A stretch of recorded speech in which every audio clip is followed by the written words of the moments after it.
Elon Musk veut faire un tunnel sous l'océan pour relier Londres à New York.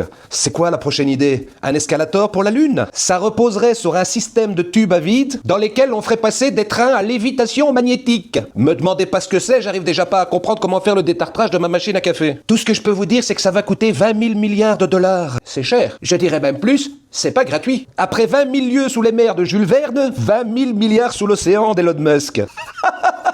C'est une très bonne idée. C'est une très très bonne idée. Il va aller les chercher où, les 20 000 milliards? Lui, personnellement, il en a 400 sur son compte. Bon, ben il faut quand même encore trouver 19 600 milliards. Je voudrais pas dire, mais c'est beaucoup. Ça fait déjà un sacré crowdfunding. Ça ne se trouve pas dans le cul d'un cheval, comme dirait ma grand-mère. Donc en fait, s'il veut faire son petit tunnel, il va devoir aller demander au pays s'ils veulent pas cotiser un peu. Ou aider pour les travaux. Dans les deux cas, je peux déjà lui annoncer qu'il faut pas compter sur nous. Ben, on a déjà beaucoup de mal avec les trains normaux à la SNCB. On va pas se lancer dans les trains à lévitation magnétique. On n'est pas prêt. Et puis concernant les travaux, nous, ça fait 40 ans qu'on n'arrive pas à terminer le palais de justice, et ça fait 15 ans qu'on patauge dans la gadoue pour essayer de faire le métro 3 qui fait à peu près 10 km. On a des problèmes d'humidité partout, qu'on n'arrive pas à régler. Alors j'imagine que sous l'océan, les problèmes d'humidité, c'est plus. Du coup, on va passer notre tour. En plus, il y a un autre truc qui me chiffonne. Il dit que pour faire Londres-New York, ça va prendre 48 minutes. L'avion, il prend 8 heures. Il passe aussi au-dessus de l'océan. Et il vole à 1000 km/h. Du coup, c'est pas des trains à lévitation magnétique qu'il va devoir mettre dans les tuyaux. C'est des fusées SpaceX.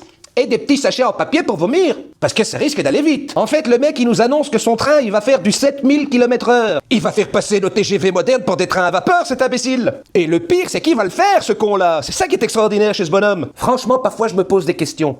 Est-ce que c'est lui qui est supérieurement intelligent, ou est-ce que c'est moi qui suis con comme un balai? Ne répondez pas, vous allez me vexer. Non, mais c'est vrai, on a que 8 ans de différence, lui et moi. Lui, il a 400 milliards, moi, j'ai une très belle faillite sur le feu. Il a inventé PayPal, j'ai inventé, je paye pas. J'ai pas d'argent. Il est sur le point d'implanter une puce dans les cerveaux humains. Moi, j'arrive pas à connecter mon imprimante sans fil. Le mec a construit des fusées pour aller sur Mars. L'année dernière, j'ai pris 6 mois pour préparer mon voyage pour aller à Djerba 12 dans un hôtel all-inclusive. Et encore, je me suis trompé sur le nombre de millilitres de shampoing que je pouvais prendre avec moi dans la valise. En gros, son cerveau à lui, c'est un Macintosh dernier cri. Le mien, c'est un grippin.